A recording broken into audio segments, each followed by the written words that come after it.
আসসালামু আলাইকুম। পাসপোর্টে যে ভুলগুলো থাকলে আপনার ভিসাটি রিজেক্ট হয়ে যাবে, অর্থাৎ আপনার ভিসাটি আপনি হাতে পাবেন না। তো সেই ভুলগুলো কি কি তা আমি আজকে ভিডিওতে বিস্তারিত তুলে ধরবো। পাসপোর্টে যে ভুলের কারণে ভিসা রিজেক্ট হয়, এক নাম্বার কারণ নিজের নাম বানানে ভুল থাকে। আমাদের অনেকেই নিজের নাম বানানে ভুল থাকে। পাসপোর্টের নাম থাকে, যেমন পাসপোর্টের নাম থাকে মোহাম্মদ সাদিকুল, এনআইডি বা সার্টিফিকেটের নাম থাকে সাদিকুল ইসলাম। তো এই ক্ষেত্রে কিন্তু নামের অনেকাংশ পার্থক্য হয়ে গেছে। এই পার্থক্যের কারণে কিন্তু আমাদের এই ভিসাটি রিজেক্ট হয়ে যেতে পারে। 2 নাম্বার, পিতামাতার নামের বানানে ভুল থাকলেও কিন্তু আপনার এই সমস্যাটি হবে, ভিসাটি রিজেক্ট হয়ে যাবে। তো সেক্ষেত্রে আমার উপদেশ থাকবে, আপনারা যখন পাসপোর্টটি করবেন তখন পিতামাতার নামটি দেখবেন সঠিক আছে কিনা। যদি না থাকে সেক্ষেত্রে আপনারা এটা সংশোধন করে নেবেন, তাহলে আপনার ভিসাটি অ্যাপ্লাই করলে রিজেক্ট হবে না।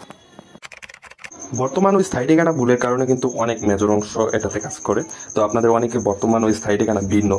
তো যাদের তাদের কোনো সমস্যা নেই যদি ঠিকানা আপনি সঠিক মতো দিয়ে থাকেন। আর বর্তমানে স্থায়ী ঠিকানা যাদের ভিন্ন, তারা যদি বর্তমান ঠিকানা এখন অবস্থানরত থাকেন, সেক্ষেত্রে কোনো সমস্যা নেই, আর কোনো ডকুমেন্ট লাগবে না। সেক্ষেত্রে আপনি যদি অ্যাপ্লাই করেন সেক্ষেত্রে এটা রিজেক্ট হবে না, অ্যাকসেপ্ট হবে। যাদের এই 3টি সমস্যা আছে তাদের আমার পরামর্শ থাকবে, আগে বানানগুলো কারেকশন করুন, তারপরে অ্যাপ্লাই করুন ভিসার জন্য। আবার আপনাদের অনেকের জন্ম তারিখ অমিল থাকার কারণে ভিসা রিজেক্ট হতে পারে। তো সেক্ষেত্রে পরামর্শ থাকবে, আগে জন্ম তারিখ, নাম, পিতামাতার নাম, এগুলো যদি ভুল থাকে তাহলে আগে এগুলো কারেকশন করুন। এই সব কিছু যদি ঠিক থাকে তাহলে আপনি যদি সঠিক নিয়মে অ্যাপ্লাই করেন তাহলে আপনার এটা অ্যাকসেপ্টেড হয়ে যাবে। আশা করি ভিডিওটি বুঝতে পারছেন। যাদের এই সমস্যাগুলো আছে তারা সংশোধন করুন।